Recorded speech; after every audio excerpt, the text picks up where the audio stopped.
The calendar has flipped. We're into August. You know what that means. Training camp is on the horizon as we bring you into InGoal Radio, the podcast brought to you by The Hockey Shop. Source for sports story, thehockeyshop.com. Our feature interview is another transition of sorts, but this one from college to the professional ranks with Clay Stevenson. We're going to get into that. The Washington Capital prospect is going to sit down with Kevin Woodley. We also have our gear segment, Talking Twigs, over at the Hockey Shop. Source for sports story, thehockeyshop.com. And with September within our sights and training camp and getting back into a routine, we've got a few quiet days left. We can probably count them on one hand. So it's an opportunity over at InGoal as we bring you in the co-founders of InGoal magazine, David Hutchison and Kevin Woodley, a chance to maybe cram in the final couple of days that we have left over at InGoal magazine. Woody. Honestly, like, is there a better spot, frankly, to get ready for a hockey season than InGoalMag.com? I think not. And obviously, I'm a little biased. But it's been interesting as we talk to some of these new guys. You know, we had Charlie Lindgren on the podcast last week. We got Clay Stevenson this week. And as we start to sort of introduce InGoalMag.com to some of these guys, because they maybe weren't familiar with it, and they recognize like just how much stuff is on there. Like, what are we up to, Hutch? Like 600-700 articles, like pro tips, pro drills, pro reads, equipment segments. We'll have a review on the new Bauer Connect skates up pretty soon to go along with the Hockey Shop video that we did for last week's podcast. Like, there's a ton of stuff here. If you are a young goalie, if you are a goalie parent, and you want to better understand the position and get better at playing it, honest to God, like I do these pro reads, and we're about to unleash a new batch in the coming months with a whole bunch of NHL goalies that we're working on getting here through August and into the start of the season. Like, there is no better way to get better at reading the game and reacting to the game and understanding the cues of the game that can help you make more saves than InGoalMag.com. Like, literally NHL guys telling me what a great resource. NHL directors of goaltending saying that they ask people in their staff to listen to the podcast every week and check out the articles. It is all online at InGoalMag.com.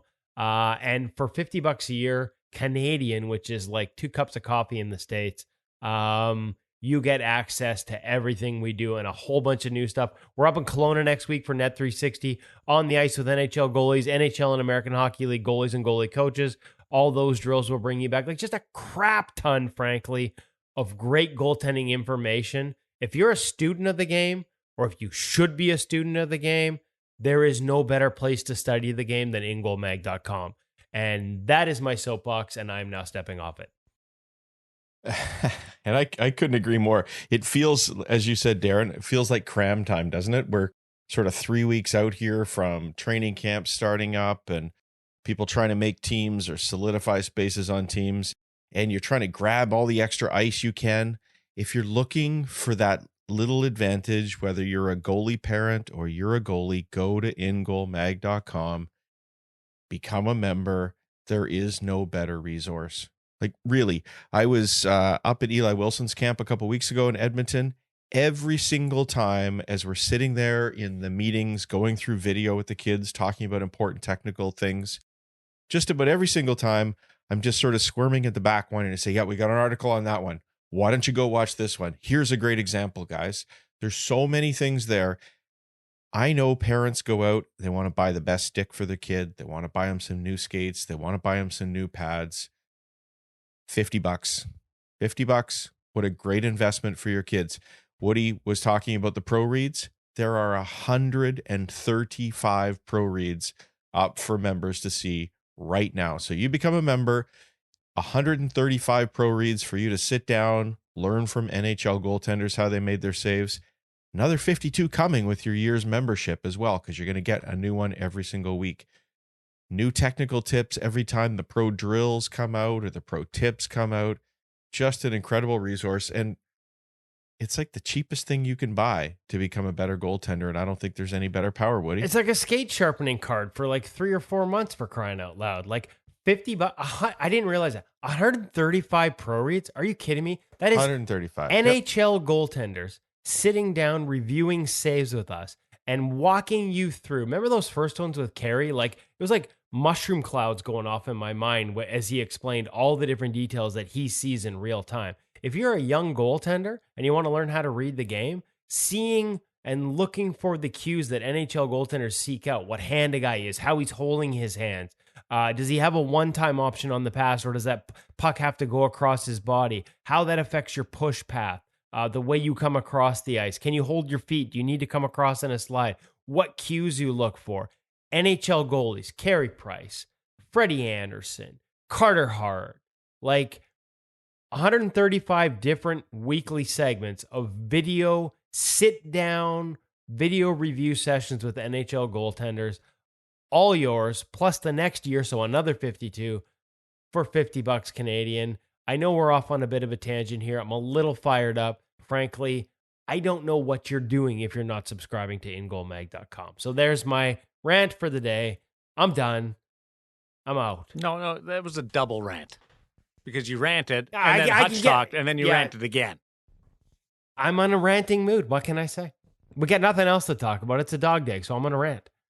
Well, I didn't realize that you guys were so significant. I feel bad that I make fun of you every now and then because listening to all that, it's a no-brainer to be involved in the premium member of InGoal and all the pro. I'm kind of torn. Like the pro reads are great, but it's the drills and listening to goalie coaches go through this that I can really dive into and kind of put myself into that perspective and use some of that as a men's league goaltender. We know that there's a lot of rec league goaltenders. Yeah, and it's not just the drill, because you're not signing on to learn a drill that you can put into practice. You're signing on to learn all those little tips that the coaches are bringing to their goaltenders in the drill. What is it that we're trying to reinforce? How do we want them to play this situation in a game? There's always a hidden nugget as we're editing one of those pro drills. And I want to say, Woody, I think you buried the really key part here 6 paragraphs in. I'm so excited when they talk about whatever that point might be. It feels like every pro drill could be 4 articles on its own. Just love it. And I love this time of year because we're getting all that great new content and getting a chance to share it with everybody out there. And I will, a little caveat, like as all this content comes in the summer, like I said, Hutch, at the Eli Wilson goalie camp, I was up in Kelowna for a couple of days with Eric Comrie and a couple of guys. We're heading up next week. James Reimer, Martin Jones, Clay Stevenson, who's on the podcast this week, will be on the ice with us all week. NHL goalie coaches Thomas Spear, Richard Bachman. Like, it's a little tough right now. We don't get the articles up quite as fast as we'd like because we're so busy collecting it, but it's all coming. It's like, it's just going to all be there at once. So there's lots of great stuff coming at InGoalMag.com. And like you said, even if you're a new subscriber, and you got to wait a couple of days for a new article, as Hutch said, like 135 pro reads, pro drills, pro over 600 tips. articles. Yeah, there's over 600 articles on there. So yeah, a little shameless plug at the beginning of this one. But we're actually kind of proud of what we've done here. There's a lot of stuff on there for goaltenders and goalie coaches. I think the best indication of what we built here at InGoalMag.com for goalies is the fact that we have well over 150 professional goalie coaches right up to the National Hockey League that subscribe to our product. If they're learning from InGoalMag.com, why aren't you? That is the best summarization that I could have come up with. Like, you didn't need 3 rants for that.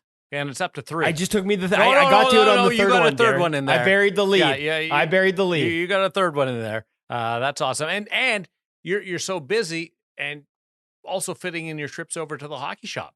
And let me tell you, where do you want to be right now? Back to Hockey sale is on at the Hockey Shop and thehockeyshop.com right now. Obviously, we've been talking a lot about the newest gear. So CCM Axis 2, Bauer Supreme Mach, and you know what's coming. Sales on CCM Axis 1, sales on Bauer, the last Supreme generation, the ultrasonic generation, those are 20% off. I was looking the other day, the Back to Hockey sale, and don't forget, we've got a move coming at the Hockey Shop. We teased that a little bit in the next couple of weeks talking with Cam, but they're moving location, so they've got to blow out inventory. There's some great deals to be had. If you're not obsessed with having like this year's brand new, just on the store, latest inventory, you're okay with last year's models. And truthfully, in a lot of cases, there's like absolutely, especially when you can save 20% and more. And you can do that now with the Back to Hockey sale at the Hockey Shop. If you happen to be blessed like me and Hutch and live sort of on the west coast of Canada, good for you. Check them out in person. If not, check them out online at thehockeyshop.com. That's my route with Cam and company.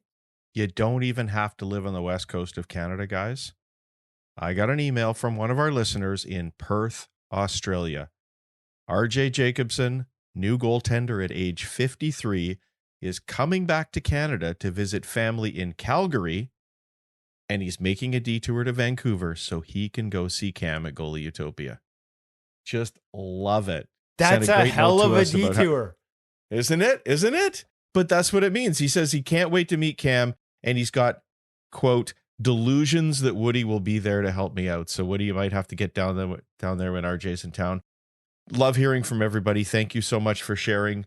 If you get a chance to send us a note, leave something on socials. Love hearing from everybody. And honestly, when somebody like RJ writes in and says that they've learned something about being a goaltender, that we're a part of their journey and helping them enjoy it, it just makes us all so happy and makes it a lot easier to do this work. Yeah, good job, Jake. If Jake arranges to meet you over at the Hockey Shop with Cam, get there early because it's already tomorrow where Jake is. So, he's ahead of the curve. Oh, yeah, he'll be there a day early. So if he says Wednesday, go there on Tuesday. All right. I'm 100% going because the one place I've never been in life is Australia. So I need to meet somebody who can host me because I'm a little like that sort of bucket list material in terms of like as a wannabe tourist surfer. Mm-hmm. Like Australia is on that list. Although they got a lot of sharks, so I'm a little nervous about surfing there. But yeah, 100%. I'm meeting him at the Hockey Shop. If I can make that work in my schedule, I am there. Looking forward to it. And then one day I hope to return the favor by dropping in on him in Australia, literally. Jake can look at the M5 Pro sticks, which has Woody and Cam back to their old selves. I was kind of worried. It was nice to see all the camaraderie of the last couple of gear segments. Today, we're back to square one, where the Bickersons are in town. So, RJ, you may have to get in there and split them up. It's a good one. At the Hockey Shop, source for sports area, thehockeyshop.com. Here's our gear segment with the M5 Pro.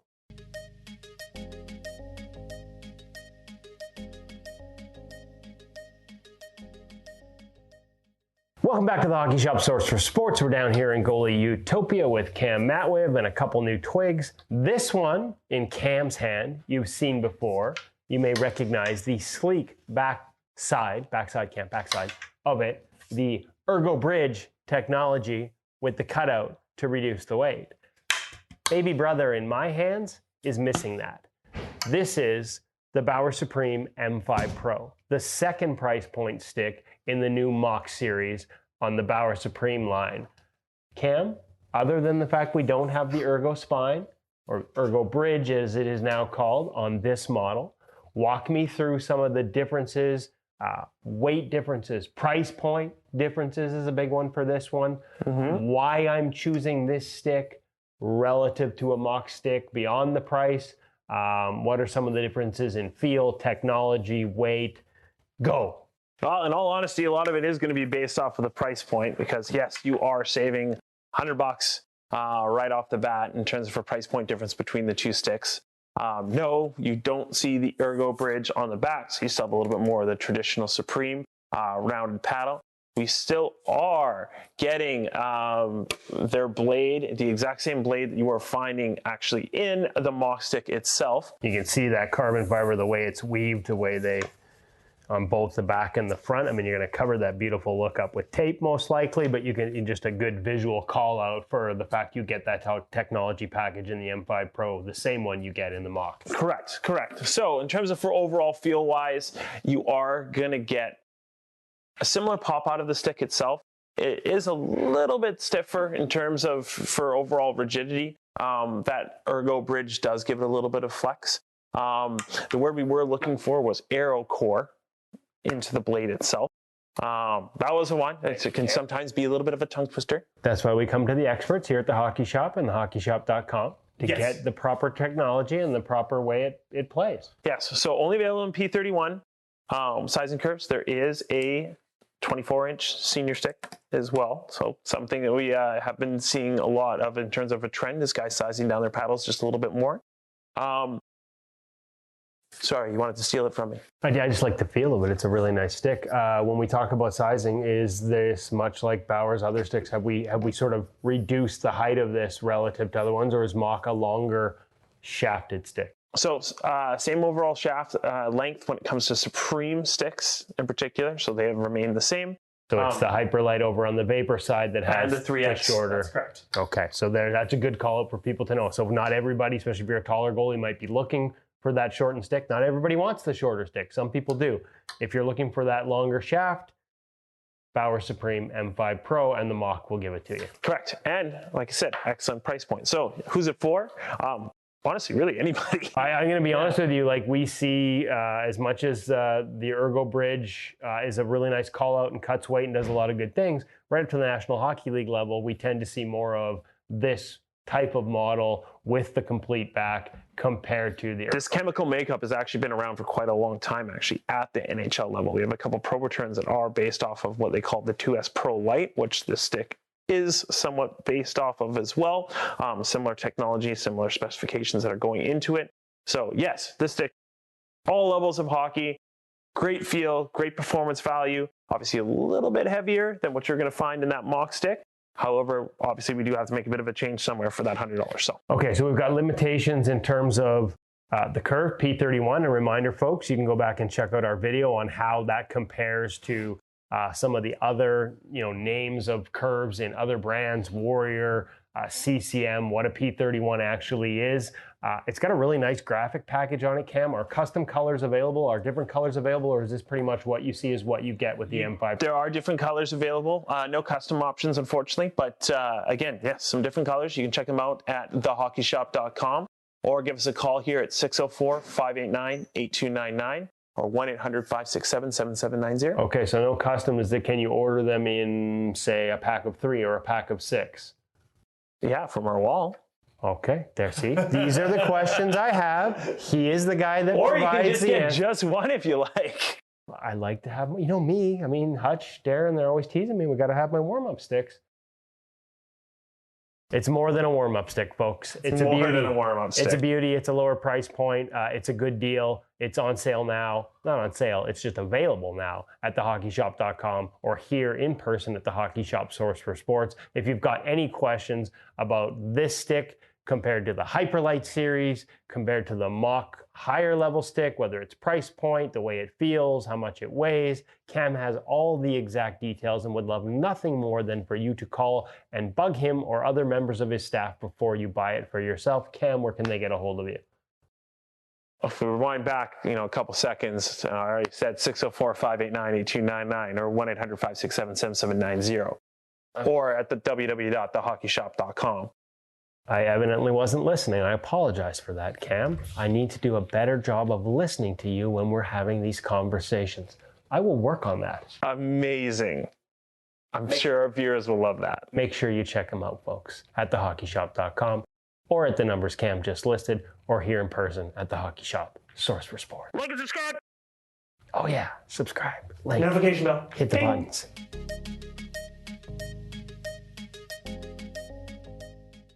Sometimes I wonder whether you guys remember what you're talking about because you're so busy fixing each other's perceived blunders or mistakes, and then you're arguing over the stick. There's a lot going on with you and Cam. It's a love-hate relationship. Mostly I love to hate him, but I'm just kidding. No, we love Cam.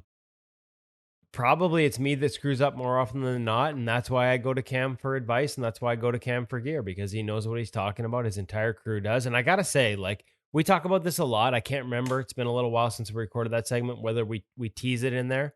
But I know it's coming up in the next couple of ones. As much as we try and pump up Cam's tires, the reality is he's really built an incredible staff there. And so when you go into the Hockey Shop or when you talk to people through thehockeyshop.com, whether it's phoning in or by email, and it's not Cam that's on the other end, man, they've really built up some really good young goaltenders with a passion for the game. Some of them playing up to the junior level right now. There's one goalie that came to the Pete Fry seminar. These are guys, Cooper, guys that are really passionate about the game, trying to get better. Understanding the gear is a big part of that. And so when you go in there, you get all that expertise and all that passion. It's not just Cam. So as much as I like to chirp Cam, he's done a really nice job building up a staff there at the hockey shop that will help you find the right equipment. Whether you're going in there with your parent, you're going in with your little guy for his first set of pads, or you're heading into like major junior, or you're just hitting that point where you're not even going to have to worry about ordering your gear. Somebody else is going to take care of it for you. They'll give you the answers to make sure you have the equipment that works best for you. It's no coincidence that when Bauer did its pro fitting for the Connect skates in Vancouver, it was at the hockey shop where all these goalies started flooding in an early morning session to get fitted for those new Connect skates. I just think they built something there. And that includes the staff and all the people that Cam works with that, it really is special. So I like to chirp him. I like to make jokes about love-hate, but the truth is he's done a remarkable job and his entire staff does too. We have an awesome conversation coming up with Clay Stevenson in our feature interview brought to you by Sense Arena, but just something you touched on with the M5 Pro stick, that it's a traditional paddle as opposed to the top of the line stick. Do you think some guys would choose the M5 Pro just because it is that normal, traditional looking stick as opposed to the newer design? Well, I mean, I think we've seen that in the National Hockey League. I've got a couple sign sticks behind me that are Bauer sticks, a couple generations old.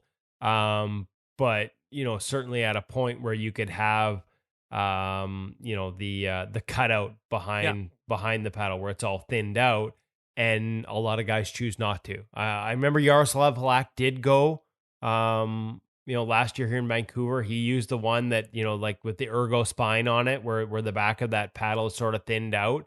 But a lot of guys choose not to. And so, I think we touched on that a little bit in the segment. You did. Like, That's what right made me up to think. the National Hockey League level, there are absolutely guys that,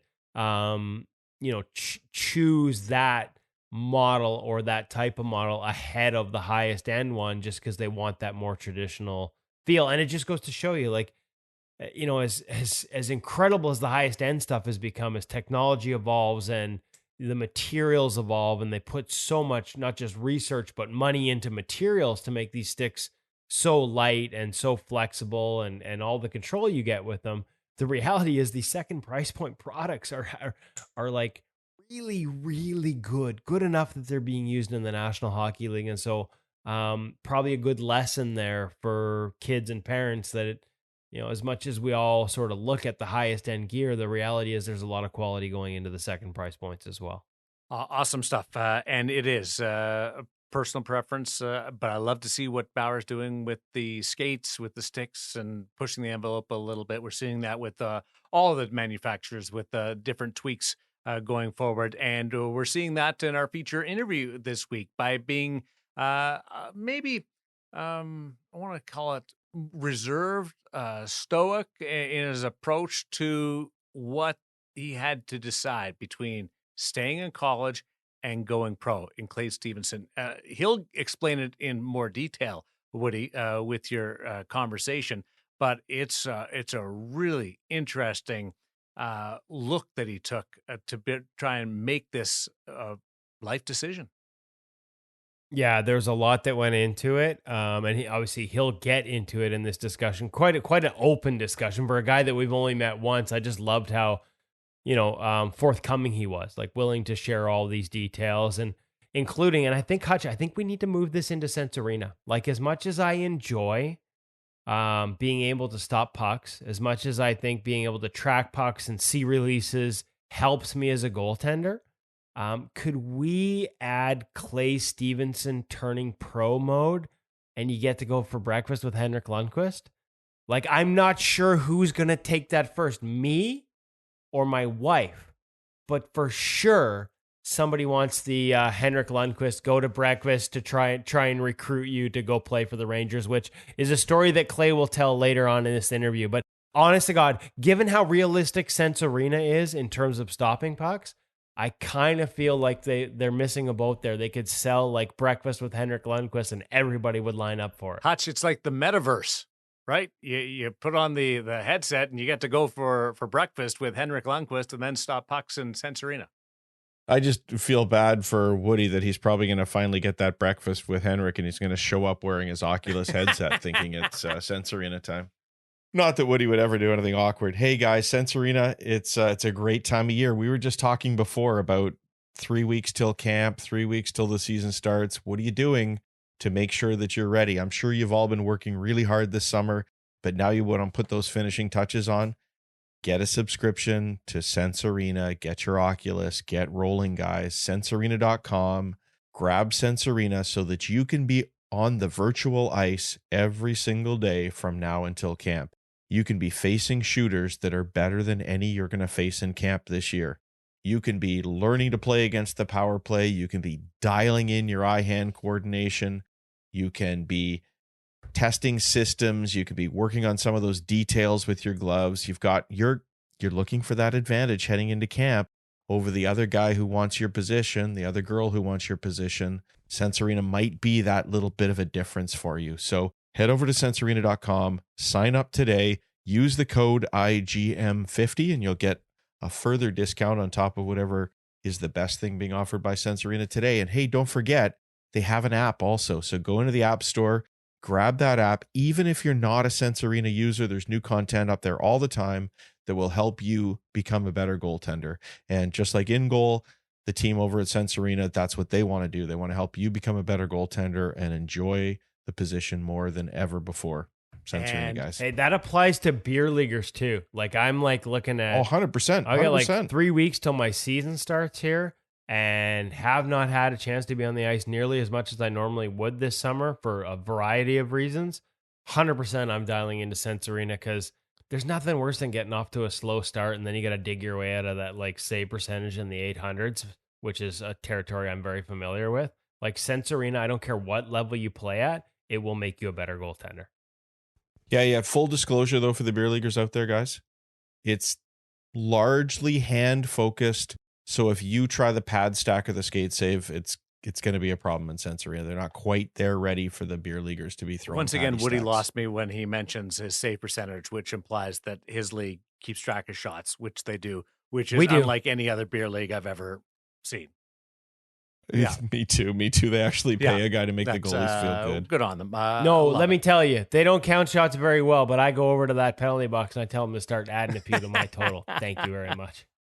Isn't it the worst, though? I wish they didn't. Like Pete Fry in his seminar, he talked about how he doesn't want you watching the clock. And I remember it was Dylan Ferguson said he goes through a whole game without ever even looking at the clock, right? Because he's got to play the game the same way all the time. And there's Woody every single shot checking the clock. Did they get that one? Did they get that one? I saw two on that sequence.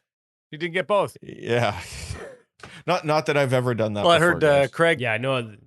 Craig Button and Gord Miller talking about shots and maybe being a little out of sync with what was actually happening on the ice with the U18s in Red Deer this week. So it happens at every level, but they got to get the Woody program talking to the shot clock operator personally. Yeah, no, I don't love it when they're kind of asleep at the wheel back there. And like my favorite one this year was game where like just inundated, like all over the place. Like team at the end of the night was like, oh, like it like just blitzed, had to be over 40 shots. And then you look online the next morning and like they just had like 18 shots per team. Mm-hmm. Like it's sometimes there's no point because if you're not going to bother actually watching, then you can't bother counting. So there's my rant for the day. Number 4, Darren. We're on 4 rants. Let's see if we can get 5. Yeah, the fourth drive rant. for 5 is alive, folks. And the drive for Washington is fully intact with Clay Stevenson signing on. You talk about a moment. This guy goes from Dartmouth at the end of the season and turns professional with the Washington Capitals. And that story, that decision, in the Sense Arena VR feature interview coming up. But did you see where he signed the contract, you guys? With all of his teammates around him in the dressing room in Dartmouth. And they got a great photo of it. It's awesome. It was a cool situation because he loves Dartmouth, loves the tie in there and what they've done to promote his career. A really cool situation. Well, and another great example too, if you're a late bloomer, guys. Yeah. Like if maybe you're a young kid, or you've got a young kid who's a goalie now who didn't play goalie for a long time. Wait till you hear what Great Clay story. Stevenson did in terms of goalie coaching and how long he went without any goalie coaching, and how quickly he is now signed with the National Hockey League team. I maybe again buried the lead a little bit here, but it's in there. And the more I think about it, like that might be the most remarkable. Like he seems like a really remarkable kid. I'm looking forward to being on the ice with him again next week up in Kelowna. I enjoyed watching him a couple of weeks ago when we got together, and every time I talk to him, I come away impressed. But when you realize how little training he had for such a long period of time, and then how quickly he went from, oh, I got a goalie coach again, to I'm in the National Hockey League, it's pretty remarkable. And there's probably some lessons and some takeaways. Probably good advice there for a lot of young goalies that, maybe feel like, oh, I didn't train all summer, I'm behind. Don't worry, you're not. There's plenty of time to catch up. Clay breaks the traditional mold on our feature interview, brought to you by Sensorina VR. It's an awesome conversation, a lot of lessons in here. Enjoy.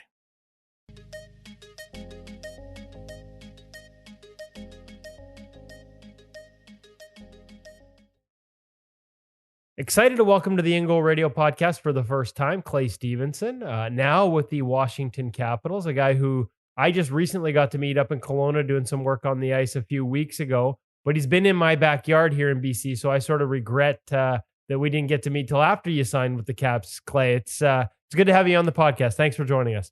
Yeah, absolutely. Thanks for having me. It was nice to meet you a little bit ago, and looking forward to a great conversation. Well, looking forward to another week up there in Kelowna with Net 360 next week. So before we get to all that and the things you've been working on, take me through what this last couple of years has been like. I mean, leading up to signing with the Capitals, you have a breakthrough final season, at least statistically, from the outside. And I know that isn't always, an accurate representation, but a breakthrough season statistically at the end of your BCHL career. You go to Dartmouth and your first year is wiped out by COVID. Another great year last year as you get back on the ice with Dartmouth, and then the decision to turn pro. I mean, maybe start with that. Like, when the opportunity started coming in and when you had to start wrestling with that decision, and how you ultimately made the choice to move on.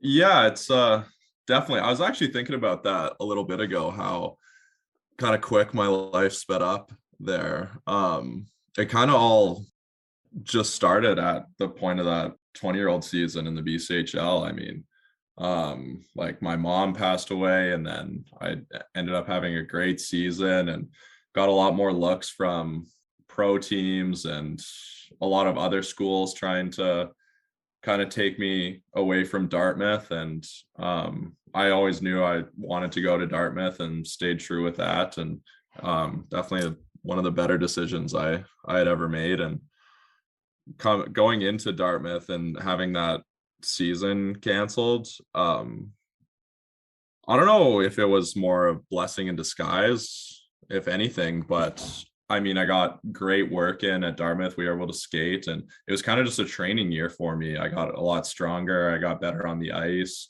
Like throughout the whole season, we were kind of able to skate in small groups, and I got my goalie training in, and leading into my second year at Dartmouth, it just all kind of correlated and hit the ground running, and took every day as it came and every game, and just try not to look too much into the future and what I could do after Dartmouth. And then pro teams started coming more and more, and in that second year, or this last year at Dartmouth anyway, and ultimately made that decision to go with Washington.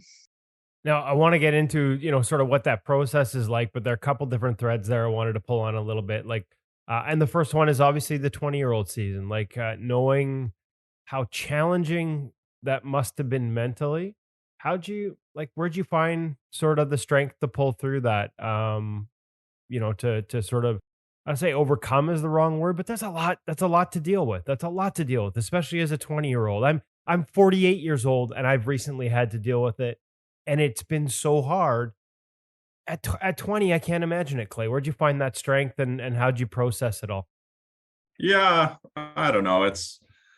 I mean, life just kind of happens. I mean, you take what comes at you with whatever emotions you can handle at that time, and you just kind of move forward. I mean, my mom was always a big advocate of my hockey career and whatnot, and she always wanted the best for me and always believed in me. And I mean, she passed on September 3rd, and I played in our second game, I think, that year. I didn't play the first game because I was just away dealing with stuff, and I played one of the best games of my life coming back after my mom passed away there, and I got a 39 save shutout in Surrey. And I kind of just, from that game, it was just clear and concise, and the game just seemed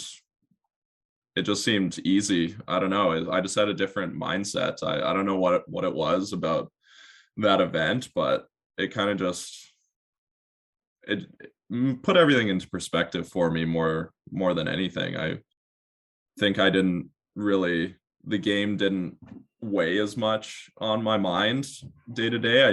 Every day I just wanted to go in and have fun and do the best I could. I was with my friends, and I wasn't really worried about what was going to happen at the end of the season or what was going to go on at Dartmouth. It was just easy for me at that point. It was hard, but easy, if that makes, it's really kind of an oxymoron there, but I mean, that's the best way I could explain it. One of the things we hear goaltenders talk a lot about is being sort of present in the moment, not looking towards the future, not thinking about the past, and just going out and playing. And quite often those things are really easy to say and really hard to do, but it sounds like throughout that process, you discovered that. Like, it sounds like you were just going out and playing. Does that sound like a fair representation? Have you been able to sort of carry it forward, obviously? Yeah, absolutely. That year, I remember I also, I had so many people around me, my teammates and whatnot, my family, to my billets, and to help me through that process. And everyone was just so supportive and just we were acting normal around me. It wasn't anything crazy, it's just, you have a death in the family, and from there you grieve, and it's hard, and you have to just go on and be the best you can be. And I mean, she wouldn't want me to dwell and feel sorry for myself and go off on whatever rails that I could have went down, but I mean, just being with my team and being present every day and going in and having fun and a smile on your face and wanting to be there and get better. And our team was successful that year, and that also made it really fun to go to the rink every day. And we became a little family that year with that team. It was real special. But over the course of that season, were you saying, like, being present and kind of finding that there's always going to be stuff you carry with you onto the ice, but it's kind of whether or not you can just funnel your attention into a specific niche. I always use the analogy that goaltending, or kind of anything, is like driving a car. I mean, you have everything going on around you while you're driving. I mean, there could be people in your vehicle, there's music, the windows are down, you got lights to look at, you got other people on the road, you got pedestrians. I mean, so it could be crashes, whatever is going on, right? But you have a job to drive that vehicle, and no matter what you're thinking about or doing anything, you have to drive the car, and you got to drive the car safely and whatever. And you might make some mistakes behind the wheel, but more or less, if when you're driving your vehicle, you're present, you're driving your car, and you could have any other things happening around you, but the ultimate goal is driving the car and getting to your destination. So that's kind of how I narrowed it down and funneled it into a way people can kind of perceive and whatnot. So yeah, I like that. I've never heard it. So I've never heard that analogy come to it naturally, or like, because we see guys will take steps at various points and sort of find ways to achieve that. Sometimes it's help with a sports psychologist. Sometimes there's other triggers. Did you, like, I just love the analogy. Is that something you came to yourself? yeah, I was just driving to the rink one day, and I was thinking, well, I feel like this could be kind of correlated to playing hockey. And yeah, just thought of it that way and shared it with a few people and seemed to like it also. And yeah, it's a little bit different way to think about the game and kind of what's going on around you, because it's very similar. I mean, you're playing goalie. I mean, there's people on the ice, there's everything happening. It's chaos, there's fans, there's music, there's horns. It's a whole show, you know, and got to funnel it just to drive the car, mind the net, you know, and mistakes happen, but you just have your reset and you go. Now, have you picked up on some resets, or is that the mindset to reset? Because that's another thing we've seen over the years. I mean, you're now a part of the Washington Capitals organization. So one of the most famous ones we see now is the old, remember the Holtby with the water bottle? I think I got a poster of it here, or a photo on the wall here somewhere behind me. But what reset have you discovered? I mean, it's just mental cues. I find a lot of people sometimes, I mean, they'll be in a game and their mind will wander, right? And they're like, oh no, they get upset because their mind wandered. Well, it's not going to help you out in the long run if you're just sitting there on the bench and your mind wanders. Whatever, you before you go back out on the ice, you have to figure out a way to then cue yourself to get back into that mode to go play. And it's funny because after every whistle, I'll just say the same things to myself right before the puck drops. I mean, I'll smile, I'll talk with my friends, but before that puck drops, I'll have mentally re-cued myself to get back to that play. And whatever happens up until before that point is kind of mute, or moot. I love it. And I mean, not to tie it into just a coincidence that it's Holtby, but the sports psychologist he worked with for so long, John Stevenson, we did a sort of mental training seminar with him a couple of years ago. And that was one of the things he said, like, everybody's attention drifts. Even the best goalies in the NHL, their mind wanders. The key is being able to don't get mad, recognize it and find a way to pull it back. Absolutely. Yeah, that was definitely a big thing for me.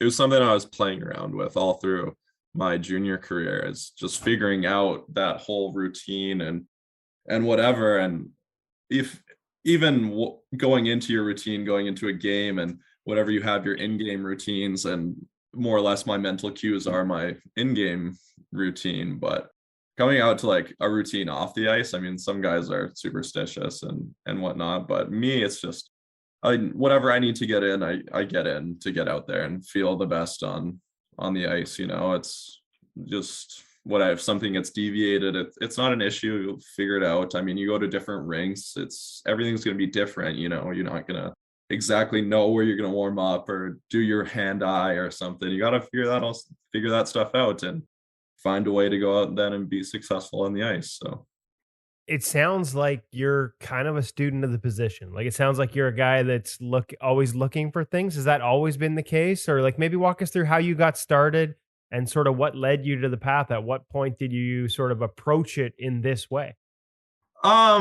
Yeah, I mean, I always loved learning goaltending. I was always naturally pretty good at it growing up, and over the years I would listen to everyone. I never had an issue with that and learning new things, or I was never stuck in one way. And I think that helps a lot. I feel sometimes I don't, this isn't correct, but I don't know. Sometimes I see goalies and they're a little too just robotic and have their thing. And it's like, oh, I need to do this because this guy told me that. And you really have to just like pick and choose and feel what works for you and figure out for yourself, because no one's going to give you that answer. Because it's not a question of why there's 64 goalies in the NHL and 64 different ways to play it, like, I mean, some guys play similar, but yeah, it takes a while to find what works for you. And you try a bunch of different things. If you don't like it, and try it for a while. If it's still not working, trash it, it's like, but yeah, my whole thing was it changes throughout the years. I mean, even this year, I'll probably have a new thing I'm going to be doing, and that has been worked out and something I like in my routines. And I wouldn't really know where to start where my whole routine started, but I mean, just working through it through juniors, I mean, things get added, things get taken away. And then, yeah, the whole mindset to get right and to playing a game is that one takes the longest, because my whole idea of it was I would just try to duplicate how I felt on a great day, how I felt on a really good game, and knowing that and staying at that baseline, because you're going to go up and you're going to go down, but if you're just going to stay at that one baseline, it's hard to go into it. And if you've had a bad day or whatever, didn't get enough sleep that night, like you only got 3 hours and you got to go play this game now, and it's hard to put yourself into a mindset that you're feeling good about it. And for me, it was more kind of a music thing, maybe, because I would just like to listen to upbeat songs, things that would boost my mood, things that would make me feel happy walking to the rink and stuff. So I think that was a thing for me, is mentally, it was music. And yeah. Any songs you can share, or what would be the one right now that gets you in a good mood? I don't want to put your playlist on the focus on it right now, but I have to ask. Yeah, absolutely. It changes so much depending on the kind of music I'm listening to at the time or whatever. Like, it doesn't have to be the same song. It's just like a music that makes me feel nice. Like, I would walk to the rink at Dartmouth with my headphones in, and I'd just be like just strolling to the rink. I'm not thinking about like, oh, we got this game, we're playing Quinnipiac. You're strolling to the rink. You're going to play some hockey. And this year it was Dysfunctional by Tech Nine. That was kind of my song before I'd get into the rink. It's the song I'd listen to walking off the bus, and right as I was going into the rink, that's the song I was listening to. And now this year it could be something different. I don't know yet. Well, I'm one of the olds at 48 here, so I'm gonna have to look that up, to be perfectly honest with you. I was hoping it'd be something with two daughters that I would actually recognize. But they probably different musical taste. Yeah. Dysfunctional by Tech Nine. No, it's a good song. It's upbeat. It's a rap song, but it's good. Now, the other side of this is like, not forget the mental, but moving past the mental and into the sort of the technical. And what's that evolution been like? Because again, it sounds like you're a tools in the toolbox guy. Like, expose yourself to as many new things over time, figure out what ones work best for you. Does that sound like a fair statement? And where did that exposure come from? Was it a lot of goalie coaches? Were you watching NHL guys you admired and picking things out of their game? How did that sort of process take place for you in terms of how you built your technical foundation? I think it's a little bit of everything, to be honest. I mean, growing up, I would watch goalies play, and I'd be in the basement with my buddy, and I'd strap on the pads, and we just play around for a couple hours, and from then I started actually goalie training when I was probably 10 or so. Probably 10 to 12. I did some goalie training throughout those years when I was in British Columbia, and then I moved back to Alberta. And then I didn't train till I was 16 again, because when I moved to Alberta, I was in Drayton Valley, and I just wasn't doing goalie training. I was just playing hockey. And then I moved back to BC, and that's when it kind of really started up, that I wanted to be an elite level goalie. So I started training and getting down my foundations and working on my skating, and because I could always skate and whatnot, but I wasn't too good on my edges and whatnot. I was just really raw. And 4 years of no training is a big gap, And I mean, I didn't worry about anything. I mean, it was actually this is really interesting about what my training and the physical stuff is. I don't know if you know who Robert Narwat is. Yeah, and I'm trying to remember why that name rings a bell. He was a goalie, was he not? And did we lose him? Yes. Anyway, yeah, so he was a 99 born goalie.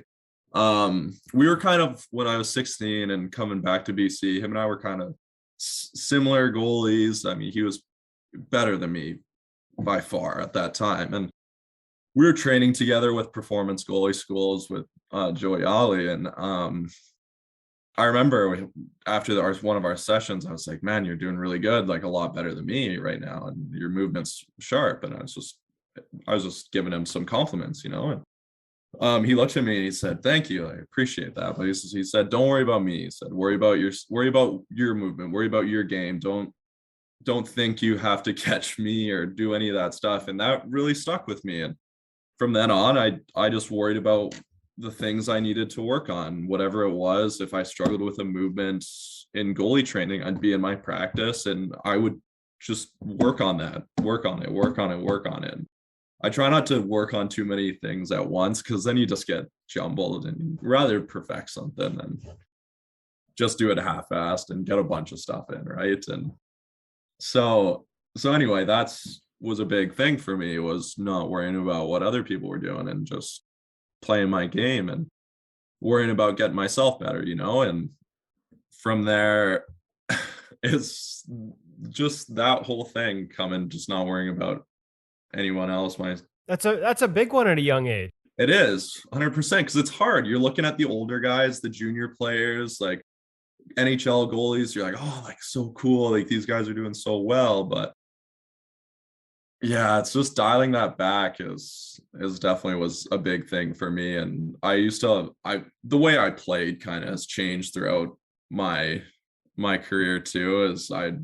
In juniors, my first couple years, I was playing really fast and aggressive and kind of all over the place, right? I was just purely playing athletic, not really too positional. Yeah, well, I mean, obviously a little positional, but I mean, more or less, like it was just kind of a messy game. And as I got to like my 20-year-old year, I kind of conserved my position and dialed it back and played the game a little bit smarter and more cerebral. And from there, it just added onto it. And you kind of have to learn at different stages what's going to help you be successful at the next level, because stuff you get away with in the BCHL is not going to fly in the NCAA, and then vice versa, going like NCAA to like pro is you're going to have to change some things if you're going to be successful at those levels. So big one for me was when I came to college, I used to hold my glove way up here, right? I used to just swat at pucks and catch them, but now I play with my glove more down and to just come up to pucks instead. And it wasn't too big of a change, just bringing your glove down a couple inches and whatnot, but it helps you reach low for those low shots and helps keep you tight. And even this year, a big thing was not opening up and staying inside the posts, and that gets really technical and whatnot, and not sliding outside. But yeah, like the whole physical thing is really interesting, because you're never gonna stop doing physical things to get better. It's just you're always gonna be finding new ways to do something and adding to your game. And it's just something I've always been like, I never have said no to doing something a certain way. I've never been like, oh, I can't because this guy told me that. It's just, you just have to pick and choose and add to your toolbox what you need and what's going to be successful. Okay, so glove position. Now you got me super curious, because our audience wouldn't have been able to see at home, but you basically held it up sort of above shoulder height, fingers up. And interestingly enough, like that's a conversation that I'm seeing a little bit. Like, matter of fact, an NHL goalie coach was telling me about how like one of the things they teach their shooters is to look for fingers up, and when they see fingers up, that's when it's time to go low glove, because you have to turn that hand all the way down to the bottom. How'd you discover that, and how'd you get comfortable with, like, are you in more of a handshake neutral position now? How has it evolved for you? Because I think those are little things that there's a lot of young goalies listening right now that maybe they're experiencing the same thing, fingers up, and they're getting beat low. So Clay Stevenson, walk us through that evolution. Yeah, I mean, I remember just being in juniors, and I like, the only way I can really show this is getting up here. So I'd be up here with my glove kind of high, because I'd like to snap at pucks, because I could see like right here, getting in front of you. Yeah, exactly. So now I probably hold my glove. I hold it kind of right. If I'm in my stance, I hold my glove kind of right off my knee a little bit. I was in more of like a neutral handshake position, but I'm kind of moving towards like a little bit downwards onto the puck, being low, like kind of off my knee, just so I don't have to swing my glove open to get at pucks or swing it open to come up top. I'm just coming down on pucks or going at pucks, like. So that's, I guess, the biggest change I've kind of made in my club position as of late. But I like it, but you're still able to keep it out in front of you, right? Like it's not like it's down there and you're not turning on pucks. No. I don't have my gloves back. They're, if you watch me play, I play with my hands really out forward. Yeah, I mean, it's weird changing things in your stance. It feels foreign. Like, you bring your glove down, it's 4 inches. That's a big change, and then you kind of have to learn where your coverage is and how you're going to get at pucks. And it's a whole learning thing too. And that's a big thing too, is the learning curves when it comes to goaltending. Because anytime you're going to try something new, it's not going to work like that. It's a frustrating period, and I've had my arguments with goalie coaches and whatnot, but it's all about just keeping your head level and just knowing that it's a process. It's not going to happen overnight. It'll take months to get down sometimes if you're doing something new. So is it important to understand the why? Like, I think a lot of guys with the hand up, like I mean, Henrik Lundqvist, for crying out loud. Like, one of the reasons he talked about going glove up like that was, as a smaller goalie, Benny wanted him to sort of visually take away that space because shooters were looking there. And all of a sudden they looked up and they saw the glove and maybe they went somewhere else. Like, there's always reasons for it. It sounds like when you're working with coaches, it's not just, hey, you tell me what to do and I go do it. But it sounds like you got a lot of back and forth, and it sounds like you're a guy that wants to understand why. 100%. And what's the point of being out there learning if you're not gonna understand the why you're doing something? Why shouldn't I be able to teach what I'm doing to someone else? But yeah, it is interesting, like how different guys play and whatnot, and it just works for them. It's exactly what you said. Lundqvist has his club kind of like that. It worked for him. He was one of the best goalies ever. And but I find too, what is something is working with a different goalie coaches, you kind of have to protect your game a little bit, and it's not being arrogant or anything. And I've talked about this with Lyle a few times now, and I'm always going to be a guy that will challenge an idea. I like to have a conversation about it, and I want to know why I'm doing this, why this will work. And I need to see the video of how I'm looking doing this. And is it different from what I was doing previously? And I like to see the correlations of what'll work and what doesn't work. And that's been a big thing, is working with different goalie coaches, growing or moving through the years. Is my game hasn't really changed too much. There's just been small things added or taken away. It's my game, still my game. It's just you pick what, like, from something somebody's trying to teach you, you learn that. And if you think you need that, you learn it. If you don't, then maybe it doesn't work for you. But yeah, that's been something I've noticed, is no one's really tried to change my game, more or less because I protect it probably. But it's just, if they explain to me why this will work and why I should make this change, I will ultimately work with them to make that change. It's not just, do this because you'll do whatever. It's like, I need a why to change something.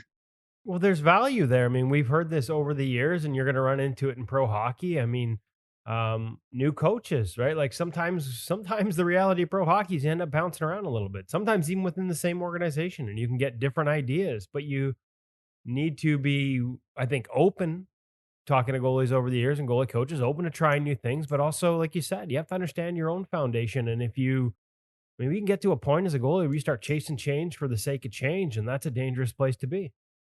Exactly. And you gotta, if you've made it to a next level, you have to know what made you successful to get to that next level. And you have to know that you're good enough to get up there, and you just might have to make a little bit of changes, So, yeah. I want to look back. You said between the age of roughly 12 and 16, no goalie coaching.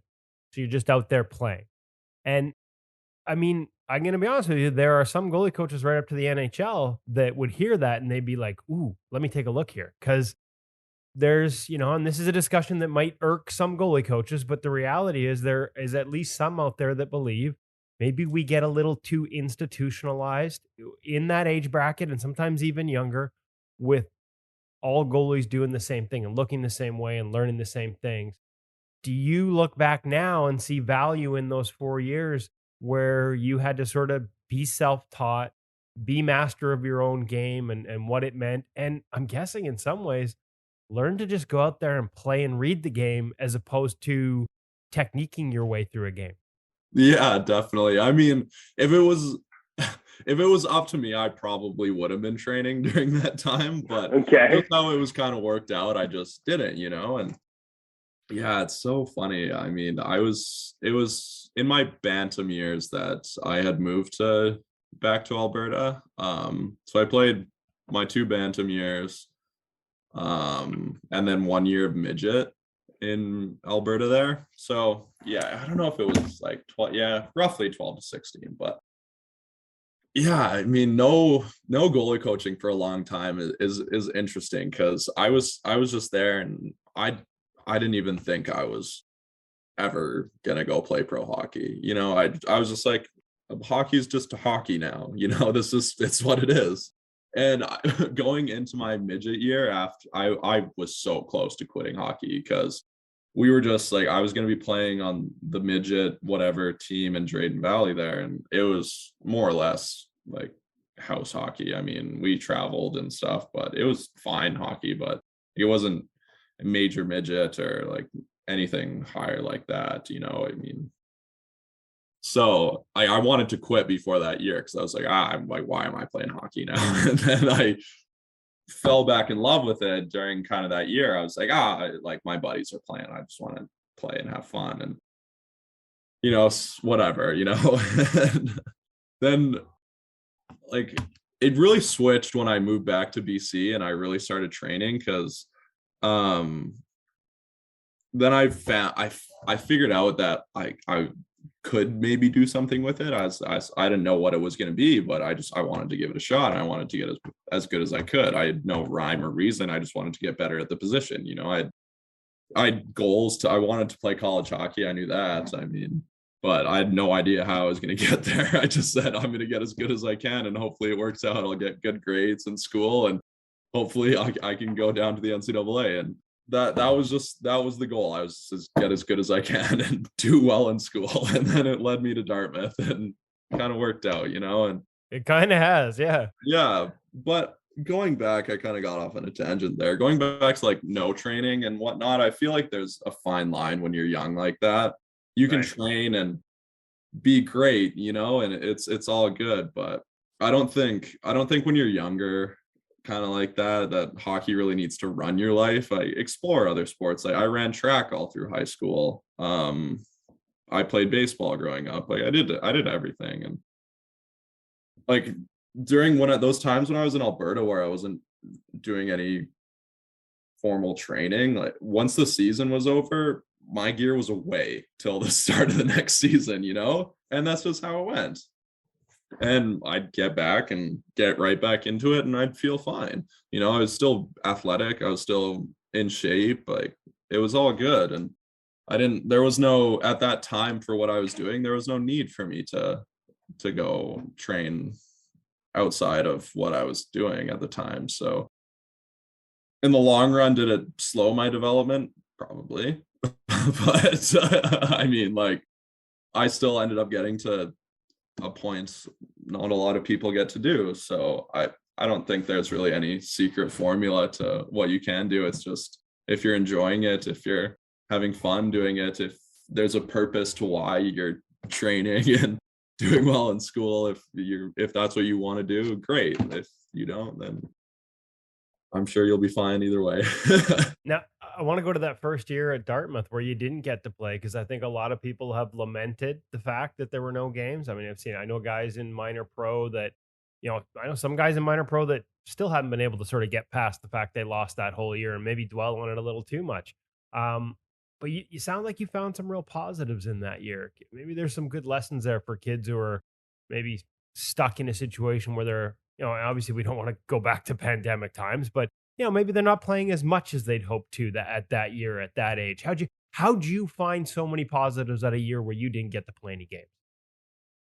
Yeah, I mean, the positives just came with the resources that were available to us at Dartmouth. I mean, we had our private gym, our private rink, and everything we needed to train, But the thing, like lots of people were upset, like, oh, I'm not gonna know how to play. I mean, you've been playing your whole life. I mean, it's like getting out there and getting reps in and practice and working on your game and dialing things in. And yeah, I mean, obviously games are a lot different than practice, but you can still work on fundamentals of your game that can transition to playing in a live game, and that was the whole purpose I had at Dartmouth that first year. We got on in the fall before Christmas time, I probably only skated 8 times. Wow. So not like the school just didn't allow us to get on the ice. It was ridiculous. Right. We couldn't do anything. Then we finally got past Christmas and it opened up a little bit for us, and we were skating every day and we were getting real practices and mini games and playing real life scenarios. And I was doing my goalie training with Jason Tapp, and he definitely revolutionized my game that year. It was incredible. It's the stuff we were doing just helped me so much dial in my game and be more square and patient on pucks and quiet feet. And it was just the training. It was a silver lining to going into, that was just my whole training up until the next season, and that was the goal, and that's what we knew what we were working towards. And we may have not been the most successful team, but we were competitive with everyone and we were never out of any games. It's just chances here or there, and but it was, that first year was great. I mean, it definitely took a lot of pressure off. We came in, going into the second year, we had already known what the school was like. We knew what classes were going to be like. We knew the whole layout of Dartmouth by that time going into our second year. So that first year of not really playing kind of, I feel personally helped ease a lot of nerves for me, because nothing was new. I wasn't coming into a new place to play like right away. It was everything kind of got eased into it. So in that perspective, it was good for me because it led to success this year. Well, Jason Tapp, I looked him up real quick. Obviously, the goalie coach there at Dartmouth, but also a guy who comes through the BCHL route and played hockey east at Boston University and now coaching. So I want to give him some love for, you said, just changed your game. Can you give us a couple of, without having to give away all the different things you worked on, what were some of the focal points? Any takeaways that you're like, more people need to know about this? Or was it, obviously it's all specific to your game, but are there some examples you can share that you think might help others? Yeah, the first things that we worked on, we probably spent damn near the whole year working on angles, because I came to Dartmouth and we started working on these different kind of angles and how I should play stuff. And I thought I had no idea how to play goalie in the BCHL. I don't know how I was successful, And so he's like talking about guys coming kind of down the dot line. And I start playing now where I give up the far side a little bit. So if a guy is coming down the wing, I will have the puck on my inside eye.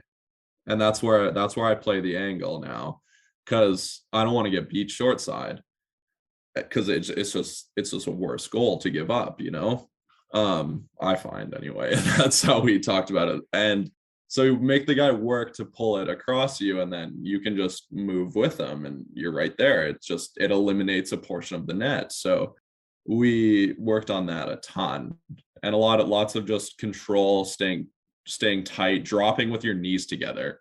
We went to the basics.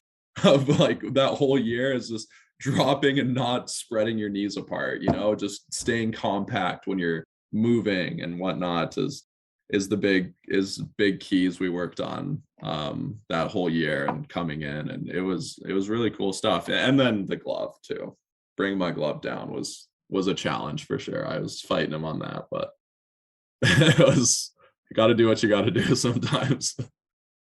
Do you end up with their gloves a little more, just out of curiosity, not to go back to it too much, but do you end up with them a little more balanced, like blocker and glove, and a little more sort of new, both of them sort of at similar levels, as opposed to we see a lot of guys sort of one up, one down?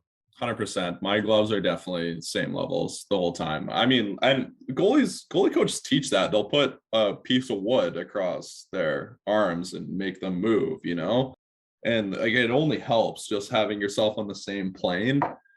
It makes sense to me, just having everything correlated. 100%. So we get through that year. You make all these strides. You have a great year this year. Now all of a sudden teams come knocking, and you decide on Washington. But I know, or at least it was reported. I mean, here in Vancouver, we heard a lot about the Canucks being interested. I think I heard Seattle was interested. I also heard the Rangers were interested, and I heard they pushed pretty hard. Like, I heard you might have had the opportunity to maybe meet a guy who a lot of goalies growing up your age would have liked the opportunity to meet. How'd that all come about? It was great. I mean, that whole process, it was long, and lots of long phone calls with lots of people, lots of meetings, and trying to figure out am I going to leave this Ivy League institution to go play hockey, or am I going to stay another year? It was a big decision for me, because I went to Dartmouth for a reason, and that place holds a special place in my heart, and the people I met there and everything. It's something I can't really explain without going to the school. It's a special place. Yeah. And so it was a really long and emotional decision for me to kind of work through and decide on, because not everyone gets to do that. And right, either or, like going to Dartmouth or going to play professional hockey, like not a lot of people get to do those things. And so I was kind of stuck between a rock and a hard place for a long time, whether or not I was going to sign or not. But anyway, we went down once the season ended, and we did our team, we had our fun and whatnot. And so I ended up going on a visit with my agent, Michael O'Rafferty. We went down to New York and Washington, and we could have gone other places too, but I feel like beforehand, as we were going on that trip, we kind of had it narrowed down to those two teams anyway, more or less. But yeah, they're incredible trips. I mean, the dinners, New York was incredible. I mean, they put on a show for sure. It was definitely hard to say no to that one. I mean, I had breakfast with Lundqvist and dinners, menus with my name on it, and I'm on billboards. It's cool stuff, and like then you go, like going to Washington, everyone's just, the feel of it was just family vibes, and the whole philosophies they presented and whatnot is just, then I get there and I couldn't say no, and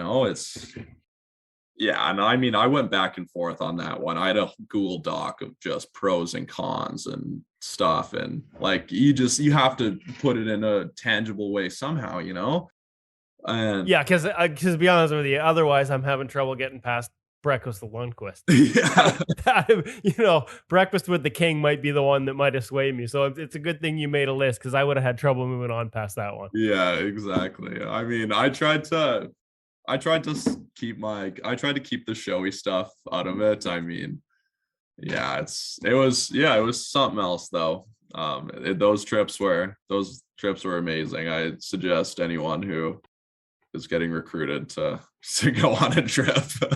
We just raised the standard. Anyone who New York is now chasing needs to offer up Lundqvist, a meal with Henrik Lundqvist, which is like every goalie's dream. I mean, over my shoulder, we got the autographed jersey. I mean, obviously I'm a fan, so he's been good to us at InGoal over the years too. Did you guys talk hockey, or was it more recruiting, or did you guys talk goaltending a little bit? Because you're a Bauer guy too. I mean, here's Here's a guy who basically was a part of the revolution of goalie equipment in his relationship with Bauer, and now you're having breakfast with him. Like, Yeah, we honestly didn't talk about that at all. We were honestly mostly just talked about life and the stresses of pro, and yeah, it wasn't too much hockey, honestly. It was just a conversation, you know. well, but it is a life decision, right? It's not just about the hockey part. It's a massive life decision. Absolutely. And that's there's a lot of factors that people don't take, or I don't even know. I can't even say that because I literally just did this, but I was going to say, like, coming into it, this is how I should have phrased it. Coming into it, there was a lot of different factors that I had no idea could play a role in the decision of signing, other than just physically playing hockey, like, where am I going to live? What am I, it's just, there's so many things that go into a decision like that, and signing pro and going into your job, right? So yeah. Everything changes. It's it's interesting because I know guys that have been through that process, and I'm not going to name names, but I can cite examples where guys would go through it, and there would be teams that would be like, we really like you, but we think there's some things you're going to need to work on at the next level. And then another team was like, we really like you and we think you're fine as is. You don't have to change a thing. And, I can think of one where they decided with the ones that, hey, everything's fine as is. And within 3 years, they weren't there anymore. Like, it's important to have an open mind and to listen to both sides of it, right? Everybody just tells you they love you. But if you're looking for development, you need to, like, did you have to hear some hard things about the next steps, or were you willing to listen to those types of things? Was it important to be willing to listen to those types of things, that hey, everything's not just roses here, it's not going to be the NHL next week?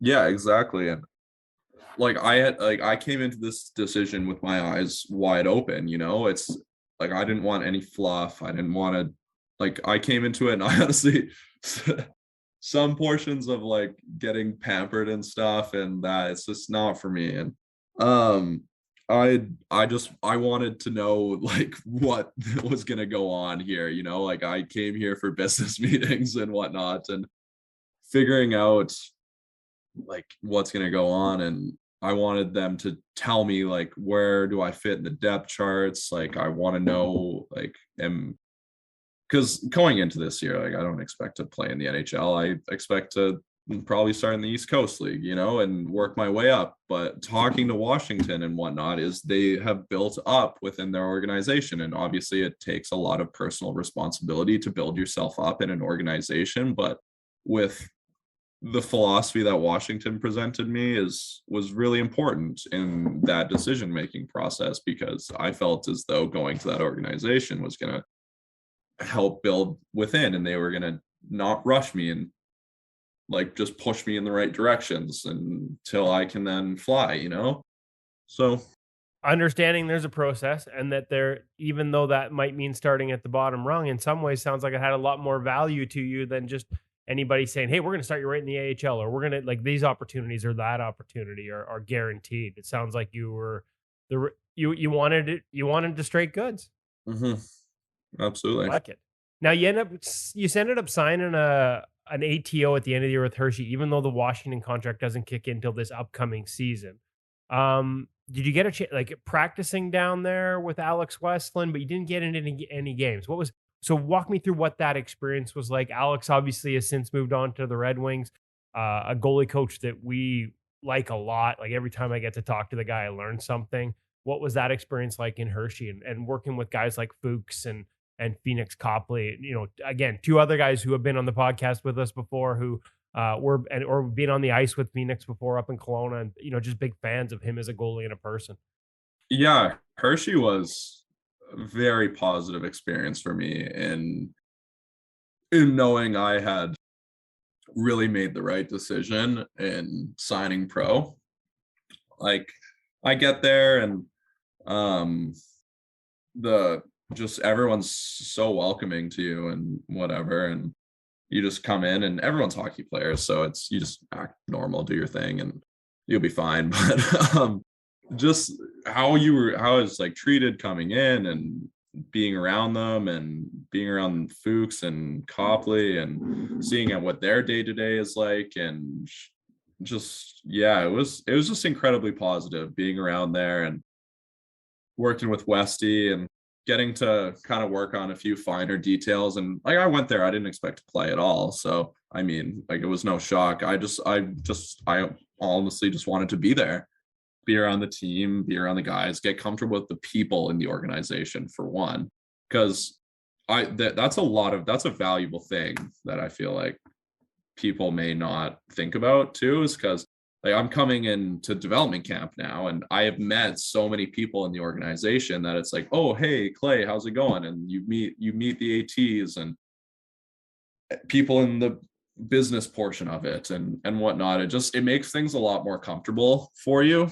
So I've kind of looked at that stint in Hershey on my ATO as like an internship a little bit.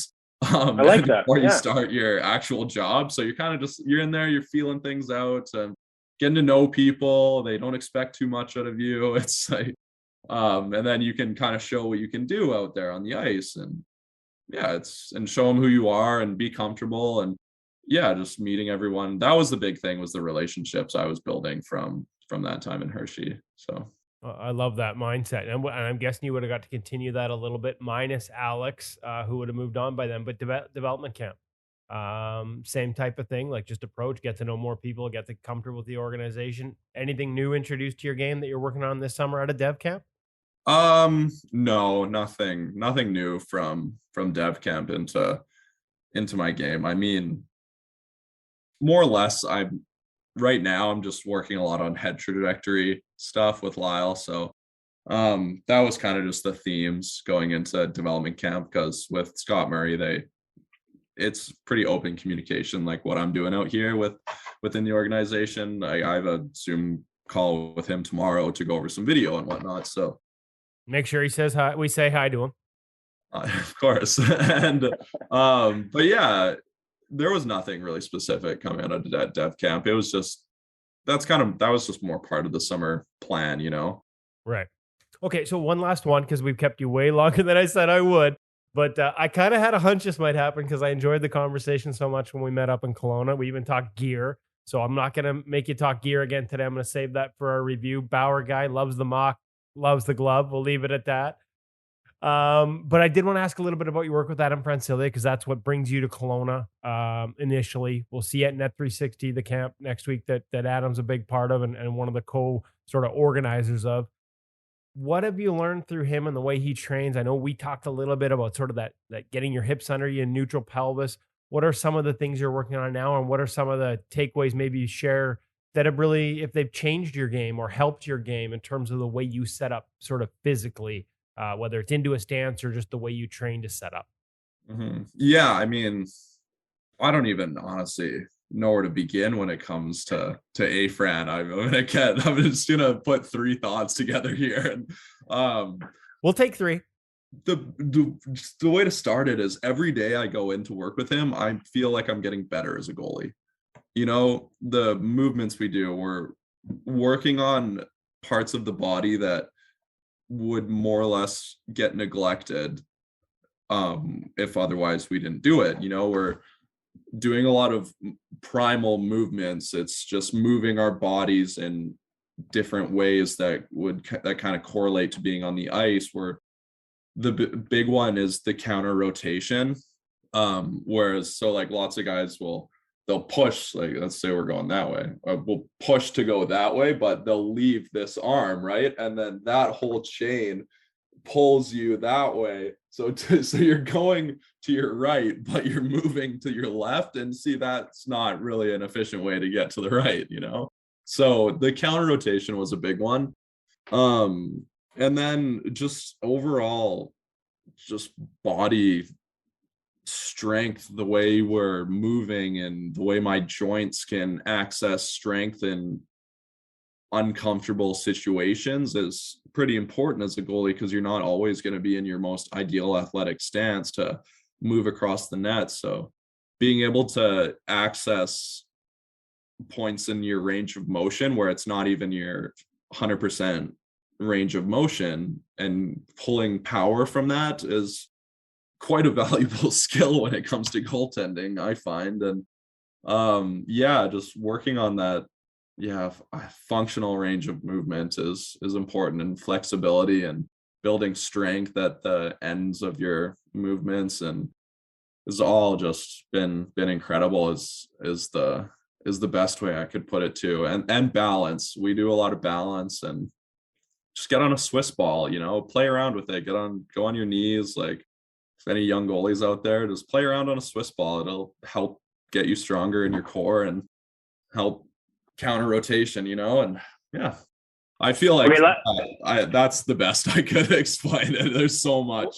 I'm gonna there. I know there's a ton, but I'm gonna ask for one just because we discussed it a little bit before. But that value of being able to sort of set the hips underneath you, what a lot of people would call a neutral pelvis. Have you find that makes a big difference in your game? Like, has that been a big part of your development, being able to do that in terms of the way it frees up other movement? Yeah, for sure. So with having your hips underneath you, it's like you're hinging more with your body and not just your chest, right? Because you don't want to just push your chest forward, because then your head goes up and then you're looking down, and then it's just a mess, right? So keeping your hips under you and you can hinge down, it creates more of that elevator feel, like when you're moving up and down, so that your body's not moving. You're not moving up and down with your body. You're moving up and down through like more your midsection and your legs and whatnot, and so you can kind of stay more level. And we were working on this today a little bit too, but like when you're on your RVH, you don't want to hunch down. You have and push your ass out in that RVH. You want to be centered, your hips underneath you, and just be able to drop down into it and use your legs and have your flexibility and your strength in that range of motion to not have to hinge forward and whatnot. So with the hips underneath, that's the biggest thing I find, is I'm just a lot more level. I don't have to move my body too much to find a puck and access power to move one. Yeah, so you're moving with your legs, as opposed to a lot of guys sort of stick that, as you said, stick the ass backwards, cut at the hips and drop the chest. And that sort of, like you said, whether you're going to the ice off a release or trying to move east-west, that complicates all of those things. 100%. So yeah, having your hips underneath is definitely helps with all of it. Honestly, I had no idea until I got here, really. And people would talk about my stance, and I'd be like, nah, it's fine. I'm doing great. Like, don't worry about my hips. They'll be fine. I'm just going to have surgery when I'm 40, but having your hips underneath definitely helps protect them a little bit too. So yeah, you notice that, eh? That's interesting. I think so. I mean, I definitely don't feel the strain on my hips as much when they're more underneath me. You can kind of pull strength from your core more if your hips are underneath you, which again helps with counter rotation. So having that strong core, and you can move with your core and pull with your core and stuff. So that's kind of interesting also. Love it. I love it. Clay, I learned so much today. I enjoyed this conversation. I know that our audience is going to really enjoy this conversation. I appreciate you taking, we're almost at an hour here. I appreciate you taking out so much time. Just think, this is an hour I saved you next week. I don't have to hit you up for another conversation when we're up in Kelowna. So thank you so much for this. Yeah, we'll have lots. We're going to have lots. You'll be tired of me by the, it's a good thing you're going to the East Coast, because you'll be sick of me by the time we get through that week. Anyways, hey, thanks, man. I really enjoyed this. No worries. Thank you very much for having me. It was a lot of fun.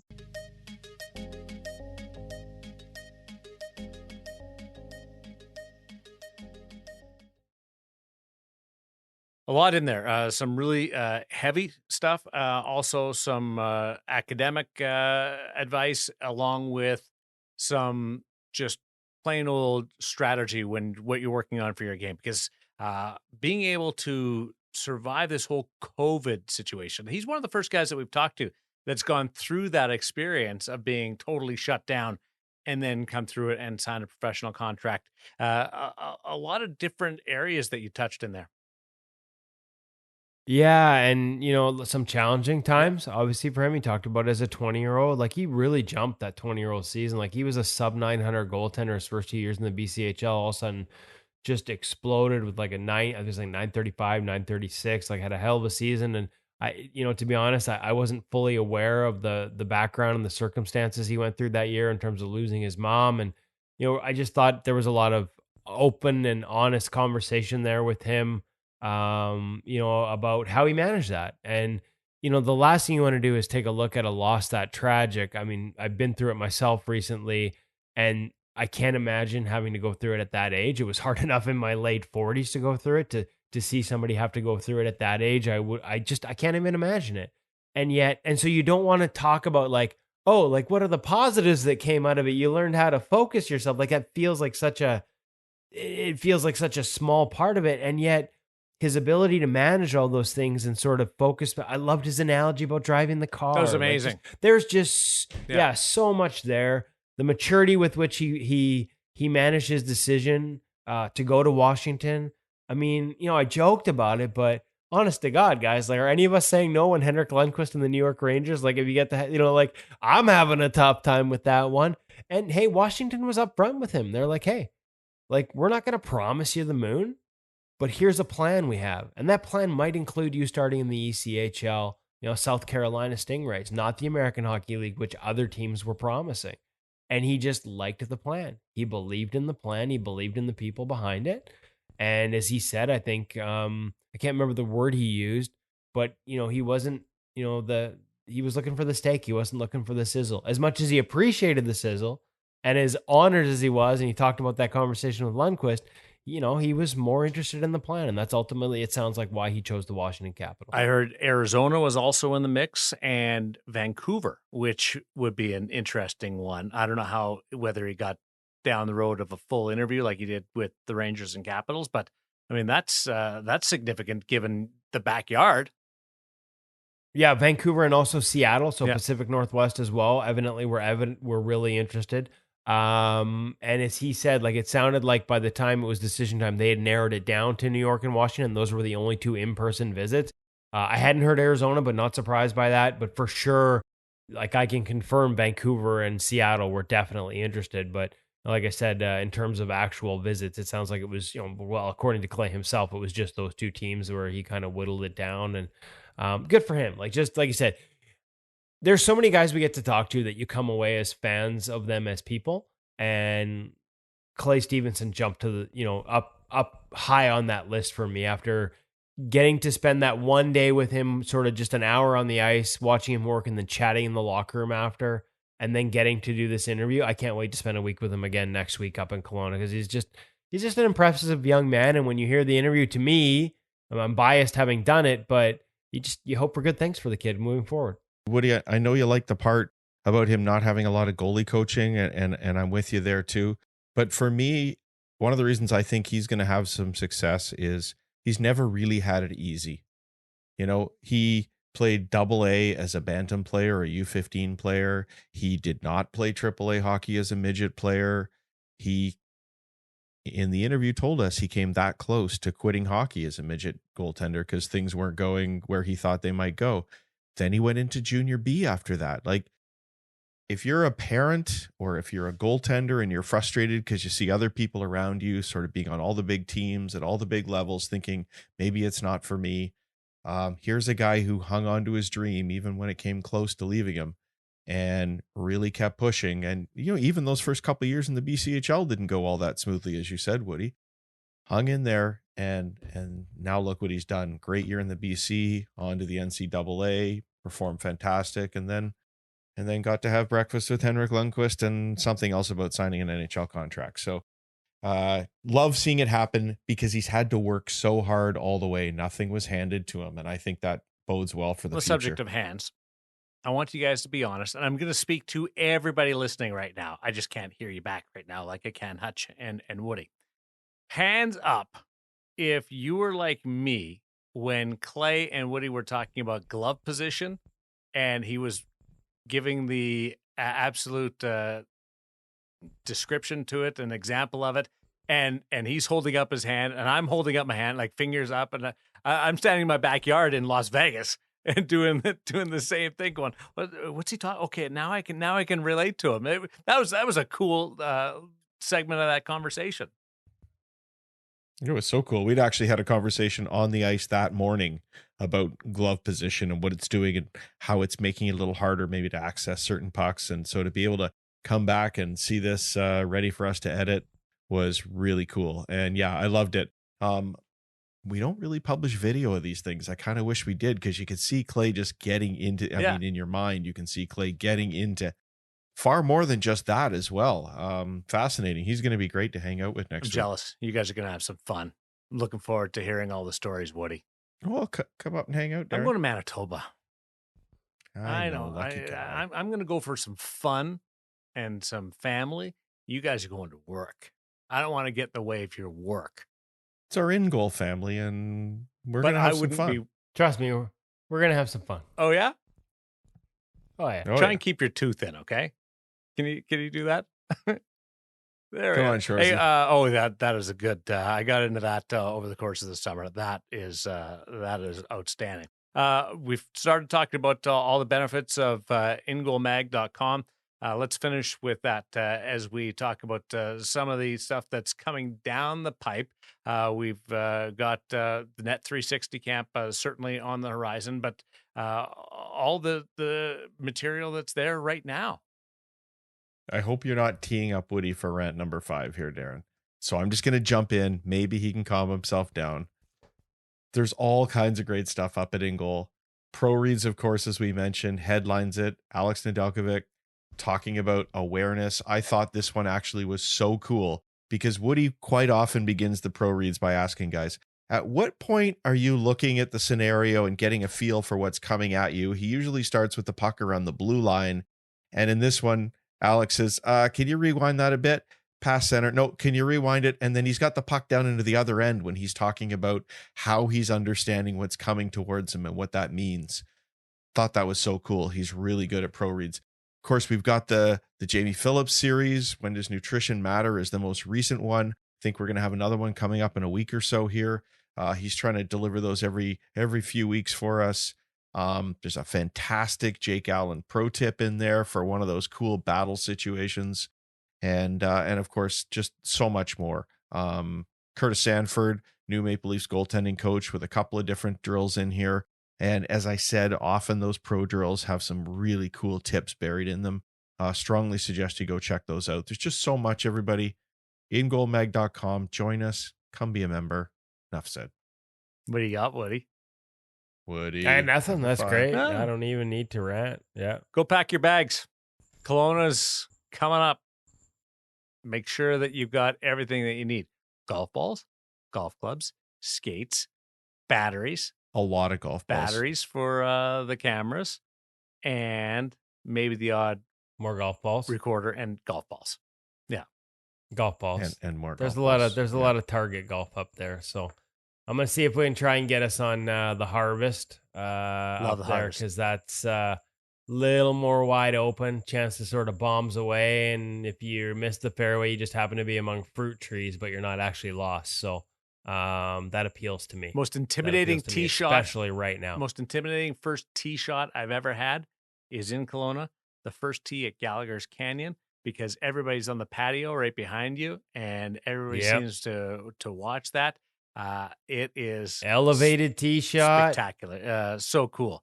You feel like you're way better than you are because you've got an audience, but it's also nerve-wracking, man. You guys have some fun. The last time we played Gallagher's Canyon and that tee shot, Darren, the foursome included Connor Hellebuck and Troy Grosnick. So you talk about intimidation. Try standing up on that tee with all those people watching you and 2 NHL goalies watching you as well. I think my knees might have shaken a little bit. And Helly's chirping you for sure. Yeah, Helly's a low handicap, man. So like he stripes it down the middle, and so is Grosnick. So yeah, I was definitely way over my head. Hey, I got another goaltender we should probably try and get an invite to Net 364. Just speaking of golf, could help round out the foursome. 2-time major winner. Oh, yes, Brooke Henderson. Good call. Yes, she is an ex-goalie. Also a very skilled goaltender. So, Brooke, if you're out there listening to the InGoal podcast or friends of Brooke, we would love to have you come join us on the ice one day. Awesome. and then maybe teach Woody a few things. Honestly, I actually covered an LPGA event before I went full-time hockey. I used to cover golf as well, and actually covered one of Brooke's early events here in Vancouver at the Canadian Open. I think she was on a sponsor's exemption before she turned pro, so she was a teenager at the time. So I've actually gotten to watch her play, and just like spectacular how she hits it. So cool. But like, it would be cool to have her as a guest, right? Like, how many times have we talked about like the way golf and goaltending and the swing is broken down and the mechanics of goaltending, like the synergies between those two sports? There we go. That's on the bucket list here. We need to have an actual ex-goalie pro golfer, and how about a 2-time major champion in Canadian Brooke Henderson? I think we got to try and make that happen. I'm on it, boys. Well, Can we get her to round out the foursome for the Vancouver Giants golf tournament this fall? Wouldn't that be a get? I was with Lori Kane last week, and we were talking about Brooke at the Boys and Girls Tournament in Prince Edward Island, Summerside. So I'll reach out to Lori and see if we can get Brooke on the program, because Lori's become a pretty cool friend. We take Lori Kane too. Lori Kane's an absolute legend. I had the pleasure of meeting her once or twice, and she would not remember, but just as a tiny little journalist asking questions. She was a hell of a golfer. He is a hell of a golfer too. So like, Darren had to one up us there. I'm just gonna say we're talking like, hey, wouldn't it be great if we could? And he's like, yeah, I just happen to be playing with one of the greatest Canadian golfers of all time. And then Tyre walked in the room, and it was like it was really cool. No, honestly, Lori's become a pretty good friend. So let's see if we can make that happen. It's one of the cool things about Prince Edward Island.